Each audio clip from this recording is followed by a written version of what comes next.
agora vamos dar início a uma nova palestra sobre um tema muito relevante para a nossa área, principalmente para quem trabalha com criação, que é a criação de trilhas de aprendizagem para a educação corporativa.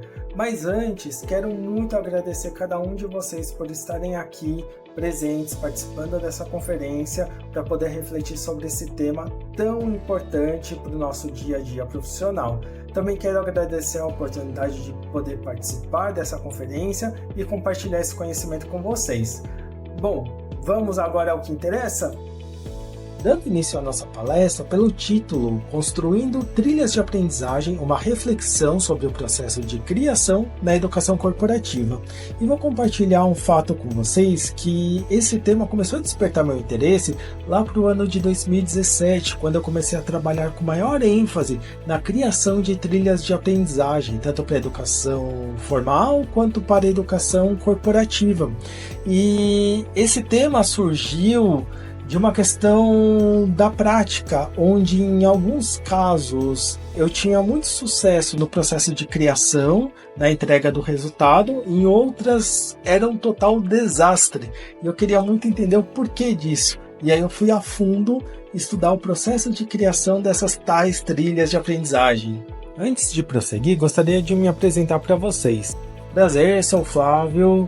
Sou graduado em design gráfico, trabalhei muitos anos no mercado publicitário, tenho extensão universitária em semiótica psicanalítica, pós-graduação em design institucional, mestrado em comunicação e atualmente eu estou no papel de head de operações e criação na empresa Spod Mediatek, além de ter um lado de empreendedor desenvolvendo serviços e produtos. Já trabalhei com diversos clientes, principalmente nessa parte de educação corporativa, com Balduco, Nestlé, Google, Bradesco, Cirela, entre tantos outros, e tenho um pezinho na educação desde a minha infância, uma vez que eu sou filho de professor, também sou esposo de professora, pai do Gabriel e de pets, que são Yoda e Belinha. Antes de abordarmos o processo de criação em si, é importante alinharmos nosso entendimento com relação ao conceito de trilhas de aprendizagem e qual é sua importância para as empresas. No contexto corporativo, uma trilha de aprendizagem pode ser vista como um conjunto estruturado de conteúdos e atividades educacionais, geralmente no formato digital, projetada para desenvolver competências específicas dos profissionais de uma empresa. E essas trilhas podem incluir diversos elementos, como leituras, imagens, infográficos, tanto estáticos quanto interativos, diversos tipos de vídeos, desde videoaulas, vídeos animações interativos, podcasts, quizzes, gamificações, mapas mentais e muito mais. Vejam que nesse slide, ao lado, eu coloquei uma imagem representando uma trilha de aprendizagem vista por meio de um smartphone. Ela normalmente tem esse aspecto. E as trilhas de aprendizagem costumam ser importantes para as empresas para fortalecer a cultura organizacional, reduzir falhas, aumentando a eficiência das equipes, consequentemente elevando a qualidade produtiva, gerando melhores resultados, para garantir conformidade com normas e leis, para incorporar competências específicas para a equipe, também para engajar talentos, evitando demissões e evasões de funcionários competentes e, consequentemente, para aprimorar o desenvolvimento dos colaboradores a médio e longo prazo. Agora que definimos o conceito de trilhas de aprendizagem, vou fazer uma pergunta peculiar. Você sabe o que as trilhas de aprendizagem e as tortas de limão têm em comum? Será que elas têm alguma coisa? Bom, embora haja uma receita a ser seguida e métodos de produção definidos, tanto as trilhas de aprendizagem quanto as tortas de limão são únicas e seu resultado pode ser impactado por diversos fatores que influenciam o processo de criação, como a questão do tempo, da quantidade a ser produzida, da qualidade a ser alcançada, a questão do custo disponível para produzir tanto a torta de limão quanto a trilha de aprendizagem, sua saúde emocional, a qualidade do sono, o seu trajeto até o trabalho, as tarefas que são feitas individualmente ou as tarefas simultâneas. Você vai produzir a torta e a trilha sozinho ou com a ajuda de uma equipe ou de fornecedores, até mesmo estratégias organizacionais, canais de fornecimento, propósito e os ingredientes que você vai utilizar no seu produto, seja na torta ou seja na trilha. Perceba como existem diversos fatores que podem impactar o resultado do seu processo de criação. Dentre todos esses fatores, eu destaco 3 que mais impactam o processo de criação de uma trilha de aprendizagem, que é o fator do tempo, da quantidade e da qualidade. E mesmo esses fatores sofrem a influência, o impacto de outras forças, como a estratégia e expectativas do solicitante que contratou a criação da trilha de aprendizagem, do fornecedor que se propôs a desenvolver e dos indivíduos que realmente vão produzir o material da trilha de aprendizagem. Vejam que há um ponto no centro desse triângulo justamente para representar o equilíbrio entre esses 3 fatores durante todo o processo de criação até ao resultado final. Contudo, na prática, é praticamente impossível que esse ponto se mantenha aí. Normalmente ele tende sempre para uma das vértices, seja para a questão da qualidade, do tempo ou da quantidade, e também influenciado por essas forças que impactam esses 3 fatores. O fator da qualidade é o mais subjetivo entre os 3. Contudo, existem alguns critérios que costumam orientar o processo de criação de uma trilha de aprendizagem. Entre eles, podemos considerar a gramática, a coerência, a usabilidade, a atratividade visual, se a trilha está alinhada com os objetivos, se a leitura está confortável nos diferentes tipos de tela, se engaja o público, se o conteúdo é atual e relevante e se a duração do tempo é adequada, entre tantos outros fatores que tornam esse aspecto tão subjetivo um pouco mais tangível. Mas afinal, existe uma receita para criar uma trilha de aprendizagem no contexto corporativo? O que vocês acham? Vou dizer já que existem várias. Entre elas tem o modelo WAD, que particularmente gosto muito, o Kanban, o Scrum, o 6D, PMBOK, Caminho Crítico, entre várias outras. A receita que tenho utilizado para criar as trilhas de aprendizagem é inspirada em muitos desses modelos, principalmente no modelo AD. O início desse modelo do qual utilizo se dá quando uma empresa formaliza contratualmente a produção de uma trilha de aprendizagem com fornecedor. E logo na sequência já temos a etapa 1, que se chama familiarizar. É nessa etapa onde temos que ter uma postura de um copo vazio e uma escuta muito ativa para aprender sobre o tema e sobre as particularidades da trilha de aprendizagem a ser criada. Nessa etapa costumamos ler contrato, entender o escopo, realizar reunião de kick-off, criar um cronograma estimado, revisitar alinhamentos e expectativas feitas pré-contrato também, esclarecer dúvidas, solicitar insumos essenciais à produção para dar início ao processo de criação e estabelecer acordos de comunicação, do compartilhamento do status da produção e das etapas de validação. Partindo para a segunda etapa, estruturar. Essa etapa, como o próprio nome diz, é a etapa de criar os alicerces da nossa trilha. Então, onde fazemos uma leitura criteriosa do conteúdo fonte, criamos o roteiro, o storyboard, sugerindo já vídeos, interatividades, imagens, outros recursos, revisamos esse material criado, também customizamos, um pequeno fragmento da trilha justamente para validar a identidade visual alinhada com a empresa. Realizamos uma validação parcial tanto do roteiro quanto da identidade visual e formalizamos essa aprovação sempre por e-mail para gerar documentação para ambos os lados. Já a etapa 3, como o próprio nome diz, é a etapa de produzir, onde produzimos na íntegra a trilha de aprendizagem, ou seja, todos os elementos que vão compor a trilha, desde os elementos textuais, visuais, audiovisuais e interativos. como imagens, ilustrações, vídeos, animações, quizzes, cards, galerias, entre vários outros. A etapa 4, revisar, é dedicada à revisão criteriosa e detalhada da trilha construída, não só na questão textual e gramatical, mas uma revisão completa de todos os aspectos, com base lá naqueles critérios de qualidade que vimos anteriormente.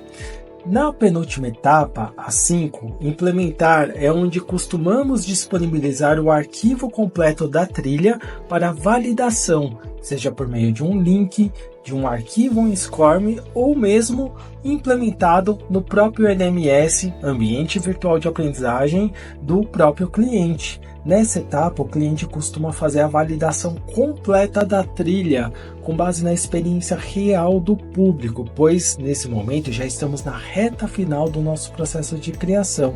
É comum que ainda tenham alguns ajustes finos e pontuais para serem feitos, uma vírgula aqui, uma pontuação ali, uma troca de imagem, mas feito esse processo de ajustes, após a validação e aprovação, é importantíssimo também fazer a formalização da entrega completa por e-mail. Por fim, temos a última etapa, que é a etapa de aprender.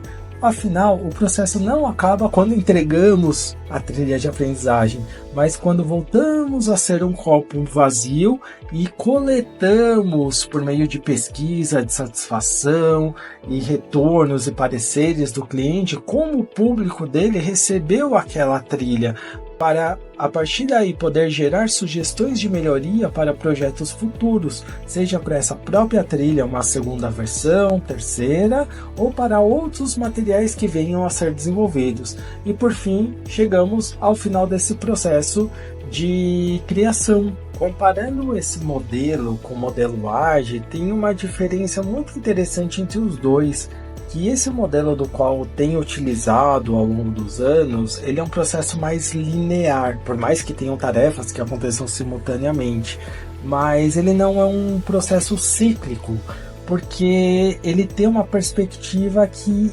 atende à questão comercial também, e não só a de qualidade, uma vez que a questão comercial exige que esses processos de criação tenham um início e uma conclusão, e não um aprimoramento contínuo quando a gente fala da questão de solicitante e fornecedor para desenvolver uma trilha de aprendizagem. Em outros contextos, seja numa equipe interna de uma empresa que tem esse tipo de foco, muitas vezes o AD pode funcionar melhor, mas quando se trata de uma prestação de serviço, esse modelo ele tende a atender esse lado comercial com muita compatibilidade. Também vale lembrar que esse é apenas um modelo e ele tende a se adaptar às particularidades de cada processo de criação, uma vez que são únicos, mas ele tem se mostrado muito efetivo nos últimos processos de criação que eu estive envolvido, passando por todas essas etapas e fazendo todas essas tarefas e alcançando os resultados de acordo com as expectativas. E falando em prática, vou deixar aqui uma lista de boas práticas para evitar crises durante o processo de criação e após o acontecimento dele. A primeira é dar visibilidade do processo. Lembre-se que o começo de uma crise é quando o cliente não tem visibilidade das próximas etapas. Adotar checklist, principalmente na etapa 2 de familiarizar, quando a gente tem que listar e coletar todos aqueles insumos essenciais à produção. Também na etapa de revisar é muito importante ter um checklist. Definir os pontos focais de comunicação, para não ficar aquele telefone sem fio com 10 pessoas de um lado e 10 pessoas de outro ali tentando se comunicar. Aqui vai uma boa prática que salva vidas. Parafrasear. Explicar de forma muito sutil e com suas próprias palavras a compreensão dos principais aspectos da criação a ser feita. É muito importante saber se o seu entendimento está alinhado com o entendimento do solicitante.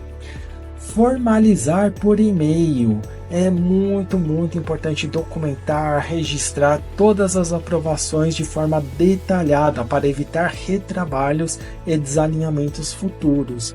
E ser realista com relação aos prazos, sempre esclarecer que o cronograma é uma previsão, uma estimativa que pode ser afetado por diversos aspectos que já falamos aí ao longo da nossa apresentação. Também separei 8 dicas para ajudar a evitar os bloqueios criativos durante o seu processo de criação e também para criar trilhas de aprendizagem diferenciadas. Primeiro, no início, adote uma postura de um copo vazio e pratique muito a escuta ativa, principalmente na fase de familiarizar. Segundo, comece por onde se sente mais confortável para dar o primeiro passo. Muitas vezes, não precisa começar do começo. Comece por onde você se sente mais seguro. Cultive um interesse genuíno pelo tema e pelas necessidades do cliente. É muito importante que você realmente se interesse pelo tema e assunto que está sendo tratado na trilha para que ele não seja superficial e nem tenha informações irrelevantes. Quarto, antes de iniciar a produção, familiarize-se com os recursos disponíveis, com as suas ferramentas e equipamentos. É importante dominar essa parte técnica também. 5. Transforme as limitações técnicas em oportunidades para criar algo diferenciado.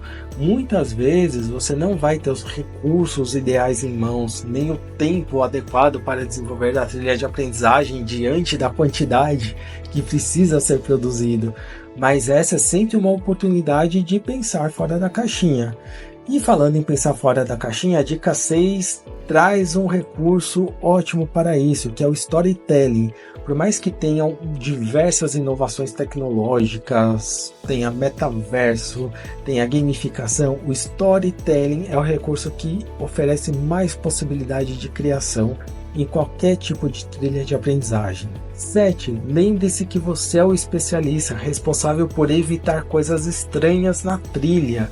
Muitas vezes é preciso saber dizer não com muito jeitinho para os clientes solicitantes do que se pode e do que não pode fazer.